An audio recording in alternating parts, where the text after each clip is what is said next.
ಇದ್ರಂಗ ಆಮೇಲೆ ಇದು ಹೂವು ಹಾಕೈತಿ ಹಿಂಗೈತಿ ಆಮೇಲೆ ಇದ್ರಂಗ ಹಾಕೈತಿದು ಆಮೇಲೆ ಅದು ಸ್ವಲ್ಪ ದಿವಸ ಆದ್ಮೇಲೆ ಹಿಂಗ ಹಾಕೈತಿ ಹಿಂಗ ಆಮೇಲೆ ನಾವು ಅದನ್ನ ಏನ್ ಮಾಡ್ತೀವಿ ಹಿಂಗ ತೊಳೆದಿಟ್ಬಿಡ್ತೀವ ಇಲ್ಲ ಕಟ್ ಮಾಡಿ ಚೆನ್ನಾಗಿ ಸ್ಕೂಪ್ ಮಾಡ್ಕೊಂಡು ತಿಂತೀವಿ ಆದ್ರ ಇದು ಔಟರ್ ಲೇಯರ್ದು ಏನ್ ಯೂಸ್ ಇಲ್ಲ ಹಂಗಂದ್ರ ಇದನ್ನ ಗ್ರೀನ್ ಬಿನ್ನಿಗೆ ಹೋಗ್ಬೇಕಾ ಬ್ಲೂ ಬಿನ್ನಿಗೆ ಹೋಗ್ಬೇಕಾ ಗ್ರೀನ್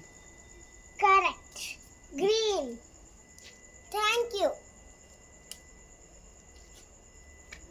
ಹೂವ ಭಾಳ ಬ್ಯೂಟಿಫುಲ್ ಐತಿ ನೋಡ್ರಿ ಬ್ಯೂಟಿಫುಲ್ ಭಾಳ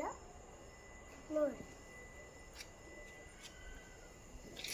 ನೋಡಕಂತ ಬ್ಯೂಟಿಫುಲ್ ಭಾಳ ಇಷ್ಟ ಫ್ಲವರ್